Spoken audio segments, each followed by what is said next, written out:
Hi. Oh, God. Danny. Danny wants to be involved in the podcast. Beanie would want to be also if he were in the room. He's really having a moment. This is his moment in the sun, Danny. So, We're finally here. I just had to text Randy and say that the gardeners were here. And leaf blowing is my number one least favorite sound. I don't even know. I mean, I am on the podcast with a coach and a friend, so maybe I should have done it. We could have really done some like in vivo coaching, but thanks for being patient. We all have things that really like get our nerves, right? Oh, I mean, as I get older, light and sound, I am just the most sensitive. And you want to know what else while we're here?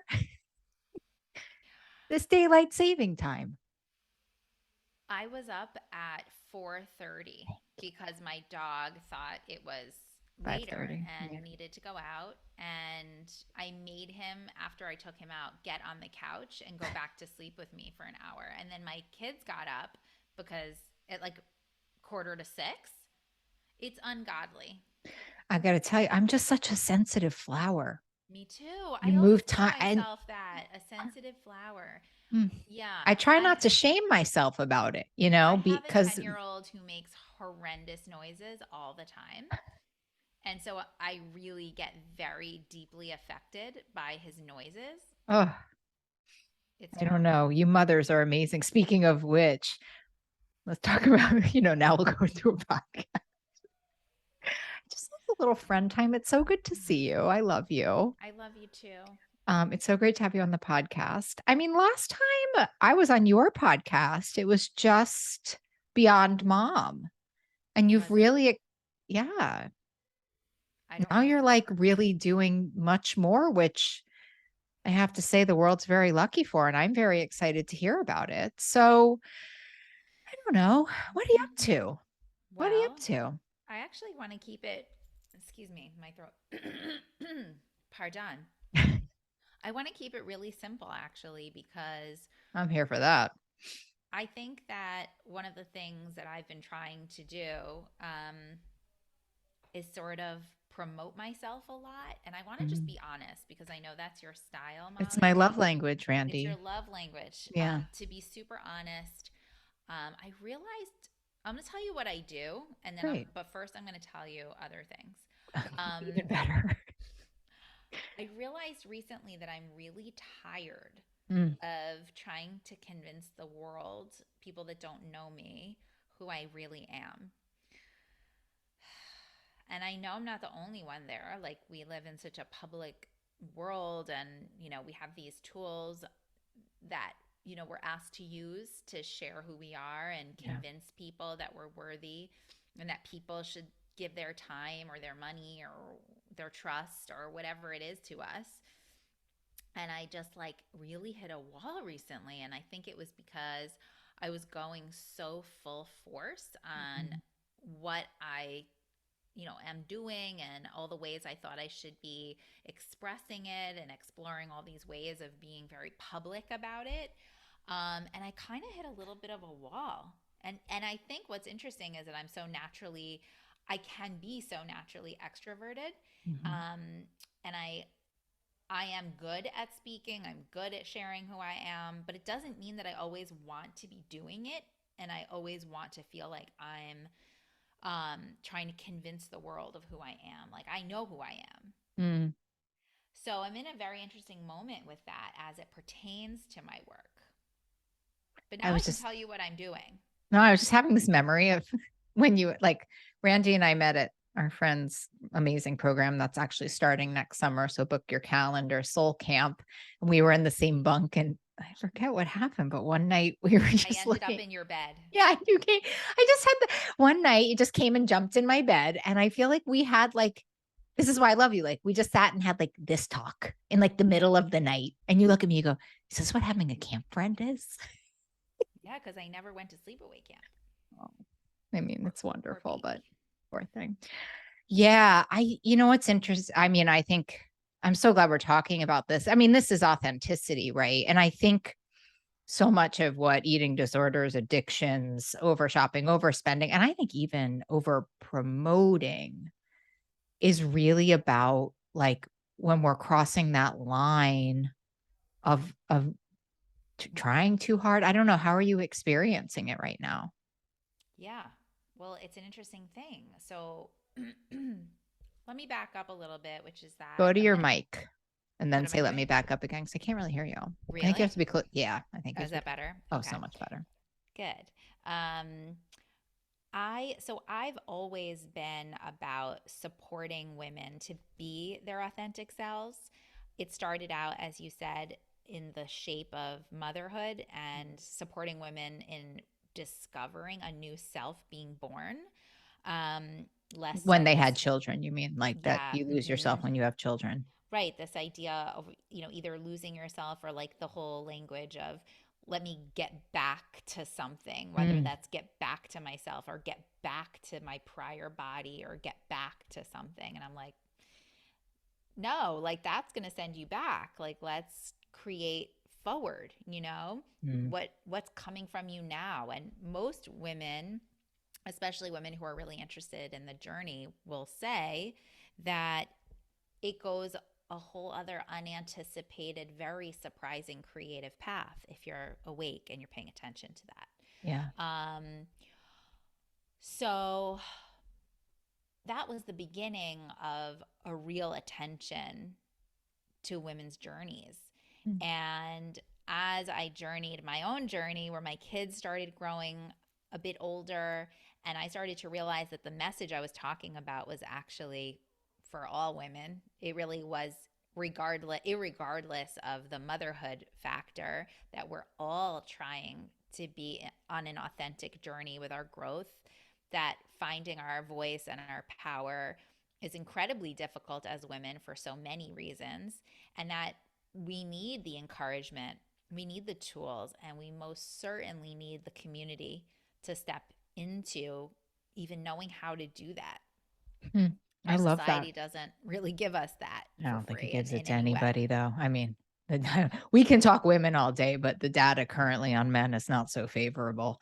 No, Um, no. I was just having this thought too, because I wonder what part of it is sort of this experience that I have, like, why are you so sensitive? Why can't you just do a podcast when there's leaf blowers? Why can't you just be someone who isn't affected by time? I sponsor this girl in a 12-step fellowship, and she's like so awake and she does so much work, and I always say to her, when she has experience, I say, you're such a fast shedder. Like she sheds off these parts of herself so quickly, and it's so discombobulating because it's like this rawness. And I experienced this, I don't know, so many times in my life. Can we go back to the beginning? Like, how does one, I mean, how does one create? I mean, you've really done it. How does one create a movement? There must be an origin story there of how you decided you should start a movement. Well, it's not one day that I was like, I'm going to create a movement. I think I've always leaned into my natural inclinations. Mm, Call that intuition, call that listening to the inner voice, call that a sense of self that's always, despite challenge, been there somehow. mm, I've always leaned into the things that I feel drawn to. So, whether that was writing or speaking or just being with other women in community in a way that fulfilled me so much. Um, those things always led me. And when I defined what I was doing as a movement, it was, I think, in reflection to how I realized how unique it was to choose to do it in this way.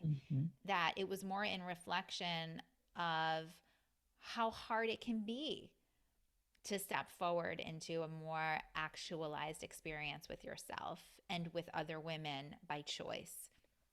And so that was Are you why, naturally like that? Like, I want to really break this down because I certainly know so many people in the community that yeah, listens to what you're craving. This is, if we could synthesize what people struggle with, yeah. it's literally what you just said and sounded quite easy. But if you had to really break it down into micro pieces, how does one know that they should be writing? How does one know and get started doing that and know that they should be surrounded by women and get started doing, like, how did you, was it just an intuition and it led you, or is there some actionable steps that got you there? Because I know that that's very true about you. Thank you. Um, you're talking about for me myself, because obviously you can't lead anyone until you've done it yourself. Well, let's remember that, coaching community. Yeah. Yeah. I'm I'm a lucky one in a lot of ways. I had a very loving, charmed, creative childhood. Mm, And I'm an only child. I was really fueled in a lot of ways by my parents, mm, and they always saw my gifts and let me know that they were seen. mm. So I remember my mom saying from the time I was little, Randala, you're a writer, you Uh, know? And as I developed into my teens, even my dad would always say, you're a businesswoman, you're a writer. Like, not in a way that they were telling me what to be, but more like, I see you. mm, So I always felt like I was given permission to explore these parts of myself, uh, and wake them up. And again, privileged and blessed to be in a family that could, send me to dance and theater right. camp, and I could go to Europe with my dance troupe and like do these things that woke me up at an early age. Mm, Um, I also attribute a lot of my ability to speak what I need and feel also to having a very leadership oriented entrepreneurial father mm. who created so many things from nothing, like really from his own brilliance and his own um, chutzpah in so many ways. So into all the Yiddish going on You today. got, well, sometimes Yiddish just says it. It really does. So, um, and then I think I have always, we can judge ourselves for being like Renaissance women. A lot of us can feel like, oh, I've never found my thing. I'm always going from thing to thing. There's a lot of Yeah. women that feel really negative about that. And I admit there are periods that I did. Mhm. But I think now I see that I'm a journeyer of Mm, life, and life is a bit of a smorgasbord to me. And the fact that I've gone from theater and dance, writing and language, to yoga, to healing arts, yeah, didn't you to just get like certified in dance? yeah, yeah, that was for fun. That I love but but that. but You know what? again, I it's am fun. so, as always, It's into fun. Artist Way. And I think this idea, you really don't poo poo that. That's incredible. Like, I did it for fun, but you don't think that that's going to fuel the work you do with other women? Sure, exactly. Well, I because I love would that. wish only that all women were like, oh, I did a dance teaching certification for fun because it lights me up. Mm. Yes, that is going to affect a lot of things. Wait, talk me through it. I think this is such an important, I mean, this is the nourishment, but why will it fuel us? Like, what about, can you explain, like, what made you decide to do that and how, I mean, this, I think, is the thing we're all missing. If we do have, I don't know, I think you really have to make spare time for creativity You for, do. You have to prioritize that. You have to calendar in the stuff that lights you up, because it's not going to be given to you. I mean, I could get eaten alive by the to do lists. Sometimes I feel I am, but the boundary around that is that I do make time for joy, mm, whether that's, time with my girlfriends, or going out for a hike, or taking my dance class once or twice a week. I mean, those things make me who I am, yeah, and make me certainly a better mother and partner and friend. But at the end of the day, how do we do that, or yeah, why? Um, well, I back to what we're taught as priority. I don't feel that cultivating those parts of ourselves, we're not taught to make that a real priority of our time. It's more at about all. That checking you almost like, boxes. it's a lot, like what you were, almost how you said it, like, oh, that was just for fun. I'm like, I Yeah. like that Brene Brown research is pretty incredible, right? If we don't make Yeah. time for play, fun, and creativity, it's part of being vulnerable, wholehearted, and open-hearted, right? Well, I learned a lot, and I hope that many of us did and don't lose these insights that when we did go into that lockdown period and we couldn't do those things outside of our home that really brought us that connection. Mhm. I remember when I started doing this dance fitness class and, we were masked and it was like a whole, Mm. that version, but I'll never forget getting back into that dance studio, the music on, being around other people. I realized that the space I was in before was relatively depressive as Mhm. compared to what I was feeling when I started to wake that part of me up again. Yeah. And once I started to feel that, I was like, oh, this is a non negotiable now. Like, this is key. And Yeah, I so it really do. became.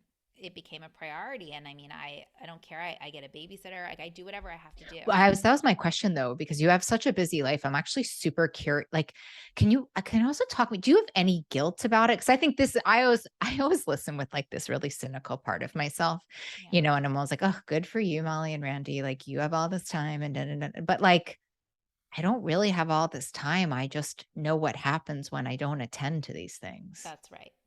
Of course, I have guilt sometimes. I mean, look, I have a daughter who I'm obsessed with back, but she's like obsessed with me. And anybody else like putting her to bed at night or like Mm, it's like a betrayal, yeah. and so I have to deal with that. And I use it to the best of my ability to teach her what matters and to say, Oh, I love that. listen, babe, I love you too. And I love laying with you at night. But like, if mom can't step out of the house and go dance for an hour, one, that's not fair to me. Two, I'm not going to be as good a mom to you. And three, I hope that you learn that when you're older, you're going to need to make time for these things. So I Wow. talk to her like I would talk to a That's client. really amazing though. I mean, that I love that so much. Did you find I found during pandemic, and I think this is probably just the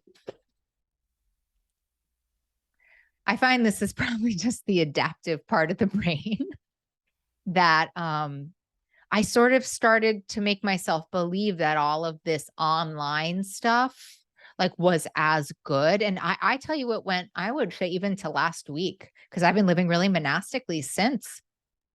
And I started just to get this like low grade depression. And I started to get out, I just had a suspicion, like, what if you just go spend a little bit more time with people? And it's really changed. But I do remember I went to this outside AA meeting, and I've been in AA a long time. And I remember saying, hi, I'm Molly. And the people said it back, right? They said, hi, Molly. Yeah. And I started crying. Yeah, because you feel seen and felt. Oh my God. I was Yeah. like, I haven't seen you all for so long. For complete strangers. I was on Cape Cod. It's amazing. Like, I think pandemic or not, it's amazing how we can convince ourselves what we don't need. Like, and I do think that's a commonality in women. We can convince ourselves what we don't need. Like, I don't need to see people. I don't need to get in that class. I don't creativity good for you. I mean, is that something like that you see a lot in your community? Yes. And I mean, that's really the thing that I'm up against when trying to like get the word out about what I do. Yeah. Exactly the reasons why I know women need the support Mm. are exactly the things that I have to dialogue about and face to get them to like get it. Like just step in, just say yes, just step in, just like open yourself up to what it would mean to like not do this alone, to Mm. not feel alone, to get your sisterhood. So yes, it's a very real thing. We are products of a patriarchy. We are Oh taught to my serve. God. We are taught to put ourselves last. It's a truth. I don't use it as an excuse for anything, but it is if anyone listening wonders why it feels hard to say yes, to step in, to choose yourself. I mean, it hasn't exactly been built for that. No. I mean, I had a woman on the podcast who wrote a book on menopause, and she was saying how it's such a taboo topic that people only know like almost lies about it or are so Yeah. scared to talk about it. And I was just saying like how incredibly deep misogyny goes into like our core. And like, listen, when you're talking about that, you're also talking about like diet culture telling us that we like can't look like this, have to look like this, can't eat, the must do. It's all such a mess. What would you like define prioritizing yourself as? Like, what would you define all of those things? Can you like give hard examples about how like we could start to do this and why? I always say, and I'm sure you suggest this too to the people you speak to, like we do have to start small so Mm, that we can begin to taste the sweet nectar in small little yeah. moments. Like we Yeah. can't expect ourselves to fully transform our schedule to our own self gratification. Well, no, like that's not reality for most of us. We have Yeah. work, we have families. But how can we start to experience these little choices, these little moments of Mm, joy, these little moments of creative expression? yep. I think it's about that. And then I also think it's about, I always do an exercise with particularly the women that say, like, I don't even remember what I like anymore. I don't remember what I care about, which always makes me really, really sad. But I also know Oh, it's under there. Um, I always like just say, like, let's just like have fun with this. Like, let's not like make this so heavy and so deep. Like, let's talk about like tell me all about yourself as a kid. Like, what did huh. you do? What did you love? Where did you go? How did you play? Who were your best friends? Like, what? And it's like amazing what comes out Hmm. from people's roots. You I start was to just discover. having this thought like, I had a really sad childhood. But then I started to think, I loved horses so much. You're right. Like you can find, I Yeah, the loved horses nugget. so much. Mm-hmm. I would do I these, we would do these horse shows, but we were like kids and we like acted like horses, like horseless horse shows. Look at you, Randy. You're such a good little coach. What was it about horses, do you think? I don't really know. I mean, I've always been attracted to thanks for the coaching session. There's something about, I mean, I just love animals so much. I love animals and kids so much. Always have, always will. And I think there's probably a simplicity. I came from a lot of trauma. I think there was like a trust or I was just very called to the horse. And I loved the horse world. It was like it was a world in and of itself, and it was such a fun time. And I think it helped me to like escape my own negative thinking, maybe things like that. I mean, Yeah. I could sit and watch a Grand Prix horse jumping. I mean, every day for the rest of my life, happily. Well, don't they also say that horses in particular are like highly therapeutic Yeah. beasts? Yeah. Yes. That's right. Well, Yeah. that's the first thing that came to my mind when you said it. I was like, she was already exploring her therapeutics. Oh, look at that. Not Yeah. necessarily like, yes, receiving, but also just the exchange with another Yeah. being that's No, plugged in that and I way. think it challenged my fears in a lot of ways. I think it actually shaped me as a human because I did challenge a lot of fears up front. Mm. Um, I love that exercise. What other kinds of exercises do you do? Oh gosh. We do I, a lot of exploring of like where we came from, huh, like not only just our parents, there's a lot there, of course, of course. but like what happened in your home, like around professionalism and Mm, money? What did you witness? What were the things that were said? Where did you grow up in particular? One woman who has been in my program, lovely, so creative, had so many great ideas, wanted to die at the idea of ever showing her face on video, of using her voice in a way that was expressing what she was doing, like overwhelmingly fearful of it. mm, And I was like, first of all, she was an amazing speaker, um, beautiful person. Like there was no obvious reason. So I was like, what's this all about? And then we like talked about her upbringing in Sweden and we started to get into this whole conversation about Scandinavia and the mindset mhm. around the I versus the we and the community, and really like opened up the fact that she just wasn't raised that it was even appropriate to Wow. talk about herself and all these things. So it unearthed something, and like, oh my God, it was just this clarity, and it allowed her to not be rid of those fears, but to really just start seeing them for what they were Yeah. and opening up to them. And like, she's been doing weekly Instagram lives, and she's like, blah, blah, blah, blah, I blah, like like kind of doing, want to follow her. she's lovely. I'll tell you more about her later. I think that's Yeah, so, listen, like I think knowledge is power. And I think there's such a difference between, listen, analysis paralysis when we're looking at our past too deep, dig too deep, you can't move. But, yeah. if we're up against, well, I'm crazy and I just can't do it. I don't know what's wrong with me versus, oh, I come from this culture that kind of frowns upon that. I think that just allows for us to make choices. There's another piece, and this is like why I do work with people one on one, and I love it. I really do. Ew, I think it's a good omen. She's it's a swapping away a fly. I it's a think it's a good stink omen. I bug. just decided. Oh, those bugs are so freaky. They're so weird, and they like come in anyway. They're so Um, sci-fi. maybe it was a good omen though. Yeah, well, you know what? And so it It's a is. good omen. That's it. What I was gonna say is I love working with people one on one, and I deeply love group work Yeah, me too. because, like what you just said about the AA meeting, it is so powerful when you have this recognition, and it's not just between you and a practitioner. It's like you and a community of trusted people who are seeing you, who are witnessing you, who are remembering you. Oh, Because then when you come back and you are talking about your stuff, someone lovingly is like, remember when you expressed that, and like this makes me think of that. It's is so powerful. yeah. And it's also about hearing other people share their stories and their recognitions and feeling how it moves you, and you start to wake up parts of yourself in ways you couldn't necessarily anticipate. So I'm i'm deeply very i'm impressed with very group moved work. by that. Yeah, me too. I'm impressed with it on the self-help level.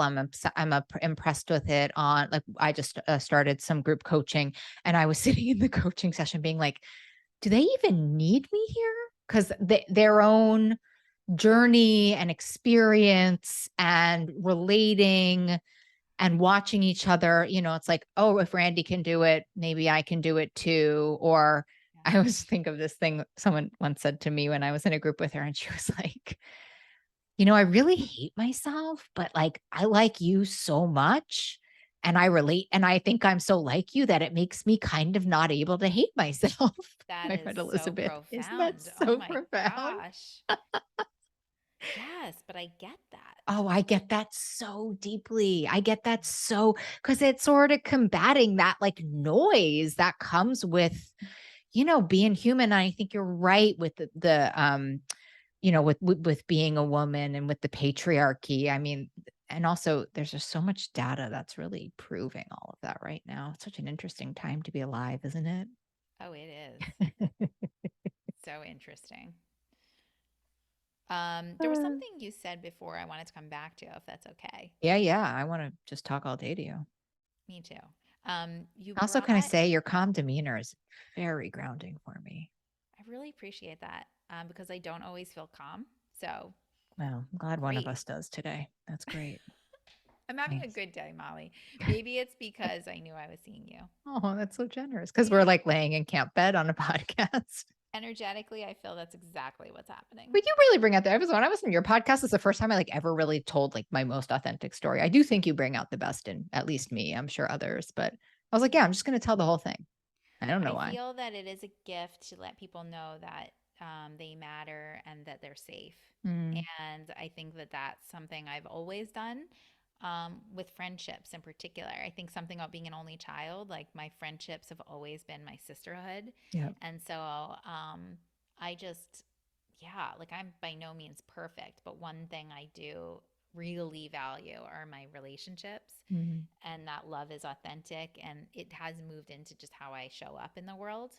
It just is a natural desire of mine. that's beautiful. Um, but you said something before that I want to give note to, and again back to the principle of being very authentic and honest.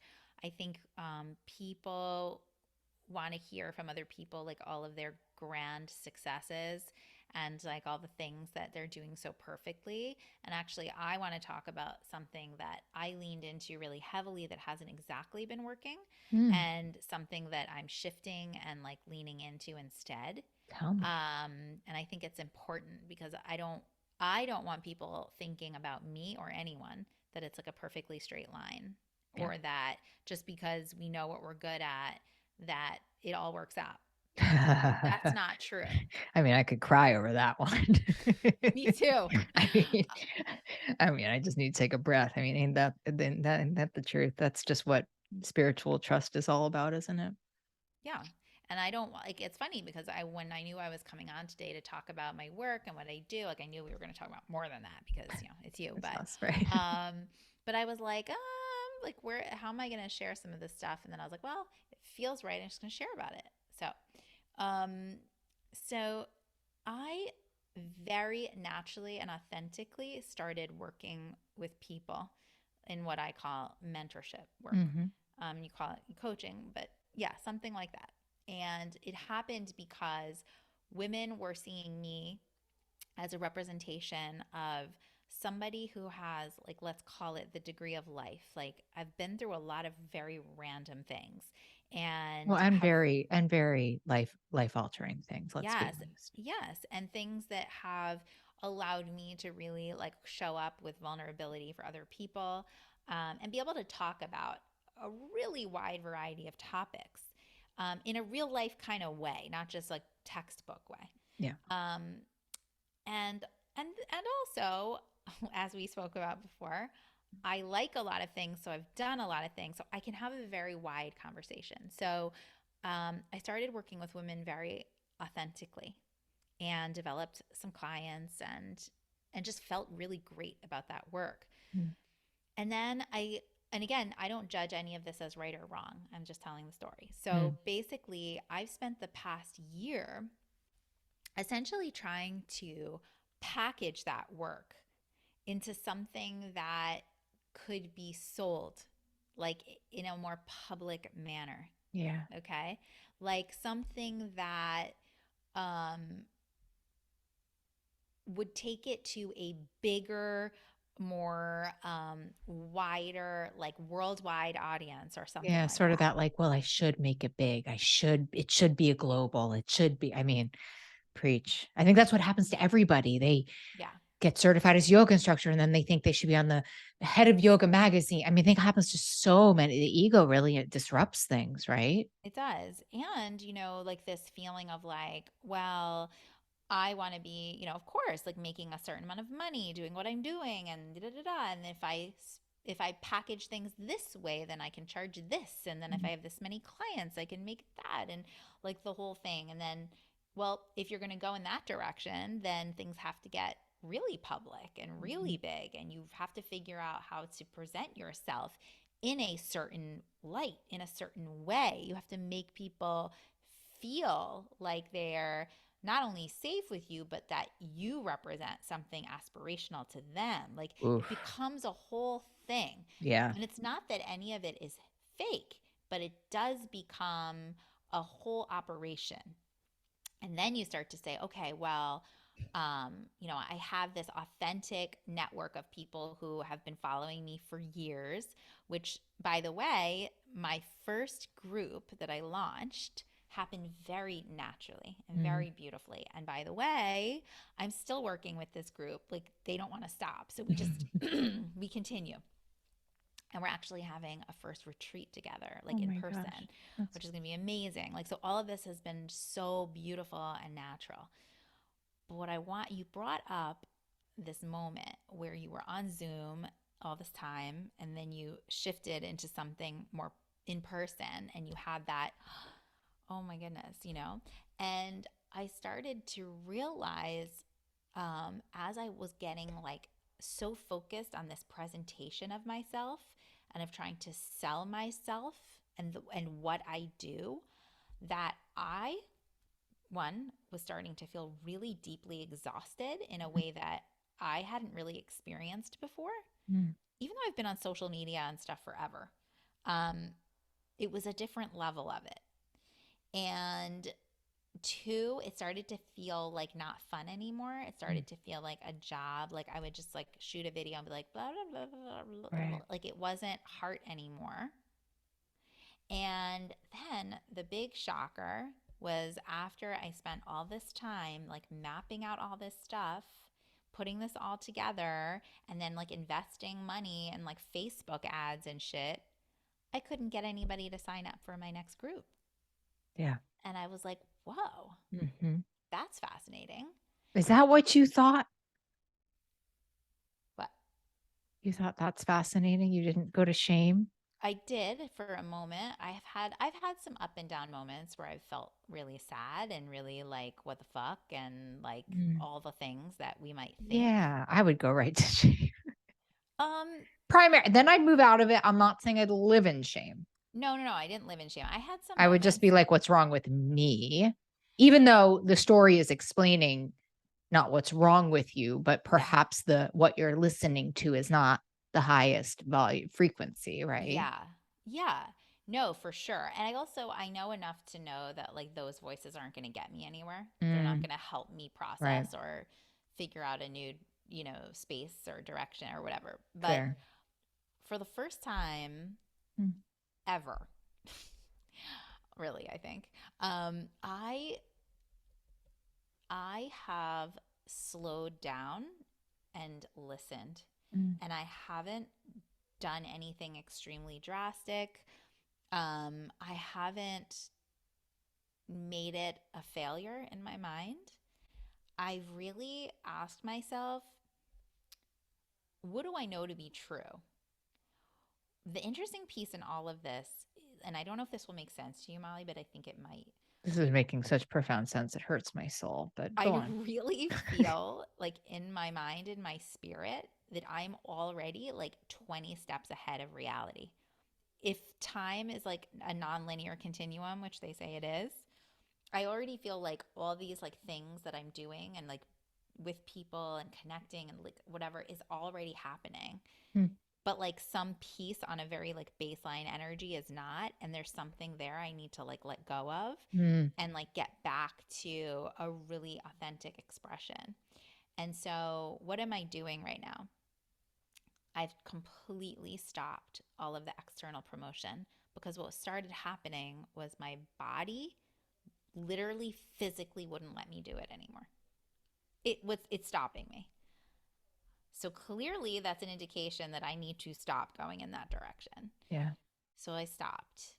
I decided to keep doing what felt incredibly healthy and incredibly good, which was continuing with my current group, continuing with my one-on-one clients.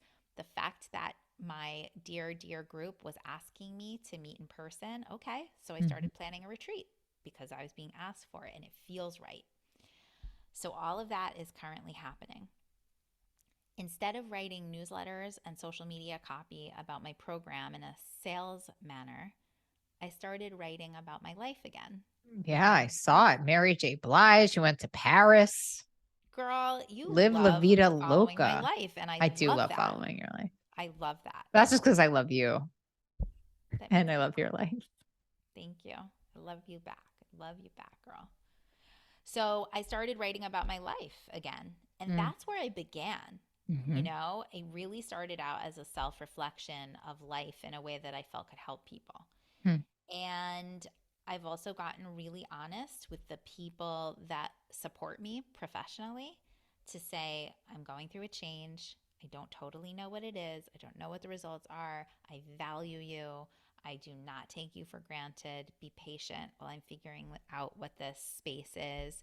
And that's been received really authentically back. mm. Um, and Oh, and I decided to do a brand breakthrough with our besties, Oh, Allie and what a Michelle, great idea. Yeah. because that work is all about your personal brand, your personal work, and I need to reconnect with that because Hmm. something got a little funky. Can I ask it might just not be, I want, say what you mean. Like, if I'm listening to this, it does feel a little luxurious to be able to make that kind of enormous pivot, which is indicated I mean, nobody's listening to the God inside of them more than the story, right? But what do you think about if like like you have to pay the bills and you have to make it work and you have to get this number. I hear your story, which is Yeah. these were very ego driven numbers. It was about property, money, success. It was about something that is not me. And my body said hard no. So I just went back to real basics of what I know. I love it. But what happens? And by the way, real or imagined, right? I mean, by the way, like we're living parallel lives. And someone in my power circle said, are you in financial trouble? And I said, well, it's not as abundant as I want it to be, but Christmas, Christmas presents are paid for, rent is paid for. I am taken care of as I am always taken care of. I always say for me right now, which is probably not the greatest analogy given I don't eat bread, but the bread is still baking, you know? Mm-hmm. And every time my ego decides to open up the oven and say, is it ready? Right. It's like the universe is like, well, it was, but we need a minute. But what do we say to people who, I don't know, I don't want to say, I mean, I don't want to say this in a way that is invalidating to your experience, but No, what it's a happens good when question. that's just not a luxury people have? And so their voice is saying, and their body is saying, this job is terrible for you. You are sick all of the time, blah, blah, or whatever. How do people shift when they maybe don't have the resources to be able to? So, great question. I'm the first to be very open about, yes, some of the choices I make are a luxury slash privilege. By the way, this part of my work and my life is not the only part. So, there are other parts of my life and my business and stuff that I also have to pay attention to. Right. In my case, I'm going to talk about other people. In my case, it actually makes better financial sense to squeeze back here and do less, so as opposed to continuing to plow forward and do more. And we all have those moments of like speed up, roll back, Well, speed up, there is roll back. something really, really interesting about what you said too, which is in DBT and the kind of therapy I'm trained in, we have this great phrase and it says assess, don't assume. Mm-hmm. Right. And so it's like, I think in a very heightened emotional space, you would make this assumption that said, you know what, if I scale back, like I'm going to lose all my money, like it's going to be over, like we're going to have to move Mm-hmm. houses. And on an assessment, not an assumption, you're like, huh, ain't that a kick in the head? Doing less actually is better for me financially. Yes, right. So it all depends on any particular person's unique position and moment. So you can't assume what a certain move is to roll back or roll forward. Right. What I will say is that sort of like what I said before, we were like, how, if someone has no time or what, how do they fit in their creativity? There are always going to be people who have to work multiple jobs to put the food on the table and pay the rent and take care of their families. We understand that. Even within those scenarios, there are pivots and choices that are possible. Yep. It is true. And the reason that I say that is because I work with women in those positions. Mm-hmm. This is not me working only with the uber wealthy who can like put their feet up at the spa. I work with a woman who works 5 days a week, a full time job in a medical facility, and works a weekend management job at a supermarket. Mm. Okay. I met her when I went to a doctor's appointment, and she like welcomed me in and walked me into the office, and we started talking. And she asked me what I do. And I told her, and she looked at me with this look and she goes, "You know, I do Reiki and I do angel healing." And I go, "You do?" And she was like, "Yes, but my life is so complicated and I have all these jobs in order to like pay my rent. I have no idea how to fit this into my world, into my life. How do I even do this?" And I was like, "Let's talk." Mm. And I've been working with her for quite a while now. She's still working the jobs, but the dynamic of her life has drastically changed because she's started fitting in the things that you might say like won't transform you, but no, no, no, no, no, no, they do. Healthier eating, more movement, Mm-hmm. getting out in nature, writing. She's writing poetry. She signed up for a Reiki healing certification, like a next level. You might think she has no time for that, but she's finding the time I just always, because but I really, but because and she's part of my she's language, I just feeling think God gives us time. I know that's like a very, I know that G word can really get people, but I just, yeah, she's feeling motivated because not mhm, only does right. she have She's not scared. she's not right. She feels that one, I'm there for her, but she has her circle of sisters, and like we're there. We're all supporting each other. We're, you know, and one woman in the group, like looked at her resume for her because she has experience in that. Oh, Like you wow. become part of a circle when you allow yourself in. And Oh, that's the so, quotable. Did you ever said that out loud? no, You become a part of the circle when you let yourself in. That's beautiful. That's because that's really the whole thing, isn't it? I'm gonna write it, Molly. I mean, it's a post-it. And when if you're ever in therapy with me, this is what I say all the time. I'm like, here's the post-it for your computer. Here's the post-it for your computer. It's not for your computer. Actually, it's probably for my computer or anyone who's listening, because I think that is such an important piece of this, right? Like our brain is meant to be safe, not happy.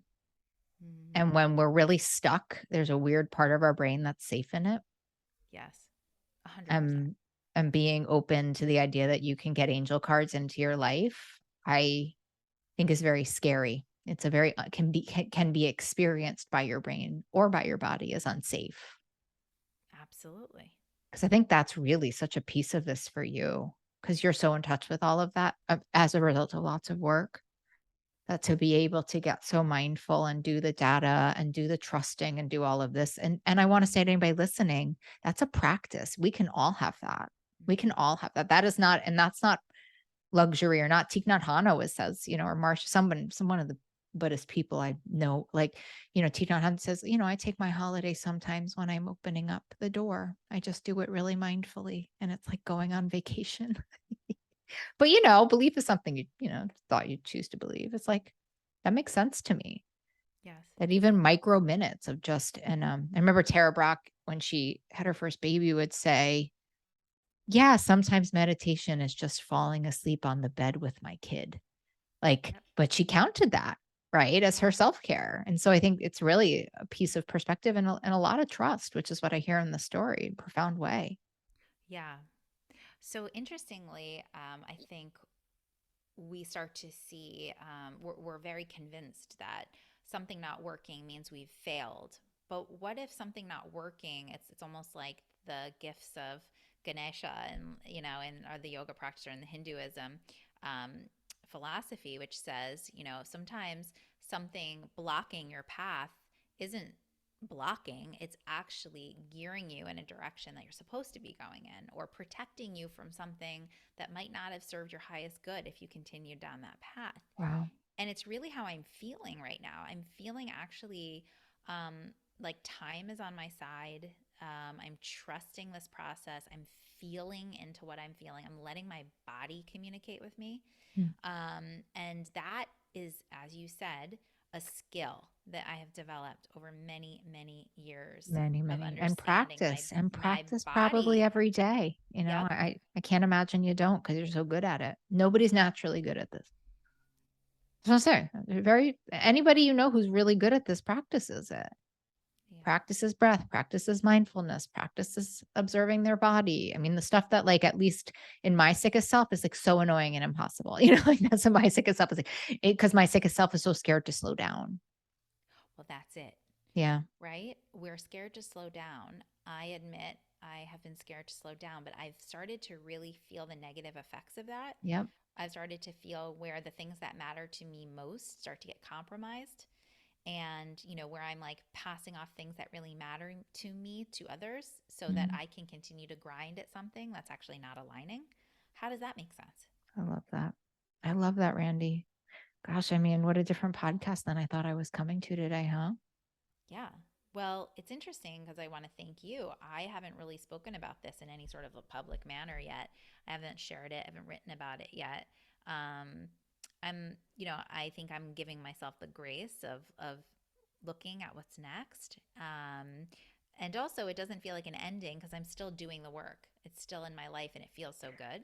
Well, and I don't know, Randy. I mean, we've been around the way.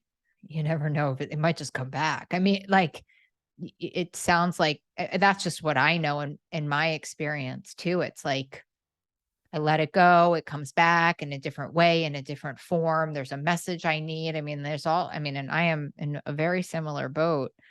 And I'm just trying so hard to allow for silence and not try to force solutions, Yes. just not try to force solutions because that is antithetical to spirituality to me. Like, if my spiritual belief system is I'm guided, I'm taken care of, and it's a gift I've been given, then me forcing myself into a shape that doesn't suit me is going against my values. There's a great I think my first AA sponsor used to say, how would you behave if you knew everything was going to work out exactly as it should? And my answer was always like, okay, well, not like this. Yes. It's a good way to think of it. But it's hard to do. Oh, it's so hard to do. I think it's mostly because we're always feeling like we need to control, you know? Have you been like with your own power circle on this? Have you been talking to friends or has it just been pretty?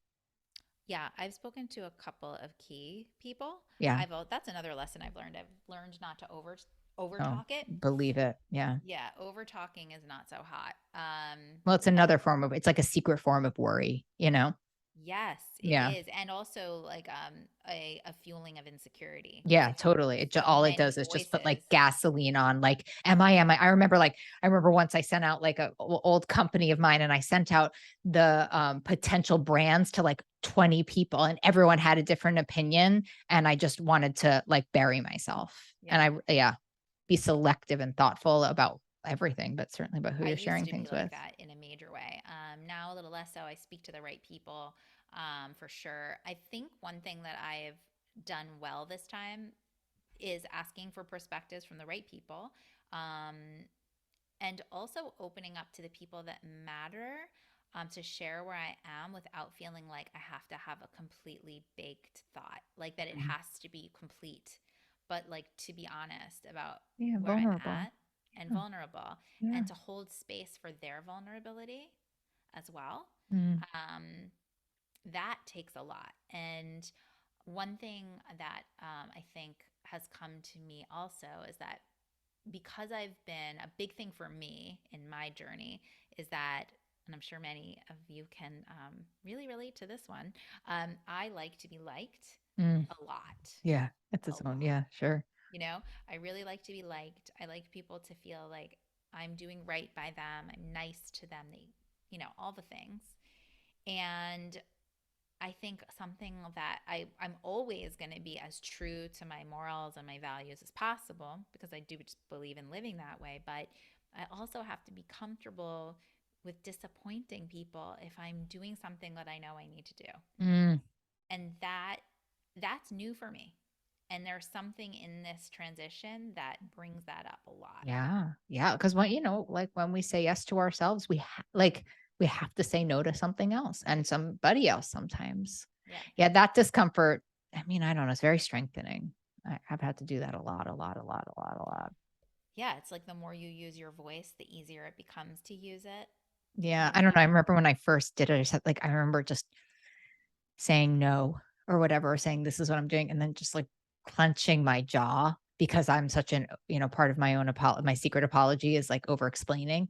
Yes. And so I didn't want to, I just wanted to try to really honor myself. So I just said, no, I'm not doing that. And then I didn't say anything else. And everything inside of me was like, explain this and say this is why and apologize for that. You can't do it. And it's like, no, no, we're going to try not to do that because it hurts me, and then I'm not my best self. Yeah. Well, There's so much of this. There's so much. And like, and it's so on the, you know, really learning your voice, which I think is all that matters, is really being our best, highest, and most authentic self. well, yes. And Molly, let's call it what it is. Like, I claim in my work to teach women how to do that. And Right. if I can't do that for myself Right. in relationship to my work, then how am I authentically being the mentor, coach, leader, friend, Yeah. support system that I I know. say I am? But I love it because I think it also gives other people permission to be imperfect. And there is such a piece of this industry, all industries, that's like, you got to make it look good. And I have struggled with that. And then, always been like, oh, I can't share that. And every time, I mean, I just had long COVID, I put on weight, all of this stuff, and I shared it with the community. I've never had more beautiful feedback in my entire life. Every time. I mean, I have 1,000 stories like that. That's just like the law. That anytime I share something that is authentic and I think I shouldn't, or I think it's going to impact me in a negative way, just the opposite happens. And I'm sure that's what will happen for you here. Well, I mean, obviously now we all want to follow you. So where can we Now that where I can we refuse to find be you, my public, sweet follow me. Randi? We always want to know about your life and what you're authentically doing. I certainly do. Well, I would love to have anybody who wants to be on this journey with me on the journey. So Yeah. I'm happy to share how to do that. Yeah, do that. Tell us. Tell us. Just a um, smidge of self-promotion. yeah. Well, actually, I mean, if anybody is interested in the work that I do, working with women, I authentically continue to do it. Yes. So you can absolutely follow me and message me and ask me any questions at all. So my Instagram is my name at Randi Zinn. My website is currently going beyondmovement.com, and it's a really easy way to just drop your email in.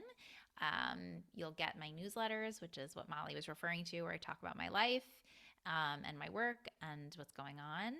I think you can also get one of my free meditations on there. Yes, I was just on your website this morning. That is true.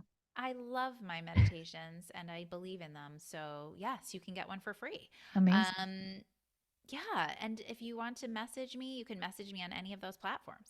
Well, thank you. I'm so glad. I mean, this is better than I expected. And I really love you and I really appreciate your honesty. And I'm so glad we didn't talk about anything that we were supposed to talk about. Those are my favorite conversations. Totally. I wasn't really sure where we were going to go today, but I was like, I'm not going to like bullshit Molly. That's for sure. That's honestly, that's the nicest compliment I ever got. That is like, I mean, thank you. I love you. I love you I too. love And it you. sounds Maybe you'll like come back on. I mean, this is maybe the I'll next give you an chapter. update. I mean, I'm here for it. I will do that. All And right. it sounds like we need an offline conversation if we're To living say the parallel least. lives. To say the least. I love you so much. Thanks for coming on Love the show, you. Mama.